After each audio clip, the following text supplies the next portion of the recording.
Nagbabalik na si Sonic, now with John Wick. Habang nagpapahinga at nagbabakasyon, bigla ang pinatawag sina Sonic, Knuckles and Tails para sa isang misyon na merong malakas na kalaban. Sa pagdating nila dito nga nila makikilala si Shadow na merong kakaiba at malakas na kapangyarihang tatalo sa kanila. Dahil nga hindi nila kayang tatlo si Shadow, dito nga sila makikipagtulungan sa dati nilang kalaban na si Dr. Eggman. Dito nga nila aalamin ang pinanggalingan nito ni Shadow at gagawin nga nila ang lahat para matalo siya at mapigilan ang mga plano niya. Title ng movie, Sonic the Hedgehog Part 3. Aamin na ako, hindi ko pa napapanood yung Part 2. Yung Part 1 napanood ko na pero medyo matagal-tagal na rin so wala na rin akong halos maalala. Pero yun yung maganda dito kahit na hindi ka familiar doon sa mga naunang films, madaling mo lang din masusundan itong Part 3. Isa tong film na perfect for the whole family, mapabata, matanda, for all ages talaga to. Pero if may mga chikiting kayo, may mga bata kayong anak, pamangkin, then for sure mag-e-enjoy sila dito, lalo na kung fan sila ni Sonic. Napakaraming scenes dito na natawa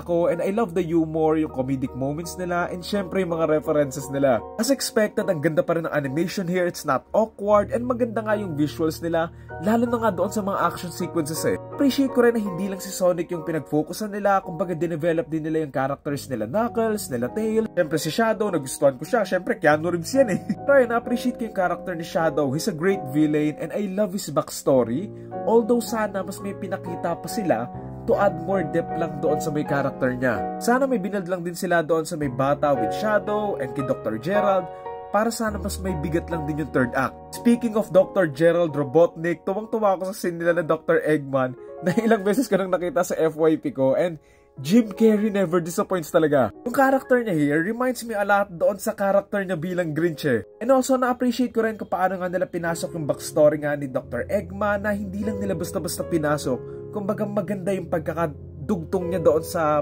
past and present na kwento. Dito rin pala sa may film na to, hindi sila masyadong nag-focus sa mga human elements. Kumbaga mas nag-focus sila kanila Sonic and Friends. Kumbaga hindi nila pinagpilitan na isingit yung mga human scenes just for the sake na may human scene. Kaya kahit konti lang yung ambag nila sa story, ang linis pa din ng pagkakakwento. Kaya hindi malalim yung story ng film, hindi rin mabigat yung plot and everything, pero it's a perfect example na mas maganda kapag simple, and mas maganda kung hindi mo na i-overcomplicate yung simpleng story mo. So yun lang again ang title ng film, Sonic the Hedgehog Part 3, and ang torta rating ko ay 7.5 or 8 out of 10 kasi nag-enjoy ako and nakakatuwa siya. May mga moments na pwede kang matuwa, pwede kang maiyak, ano pa ba? May mga aksyon, kumbaga full package siya and pang buong pamilya din. I think available na to sa mga sinihan, so kung gusto niyo itong panoorin nyo na kasi marami ng spoilers. So ano yan? Kaya yan, enjoy!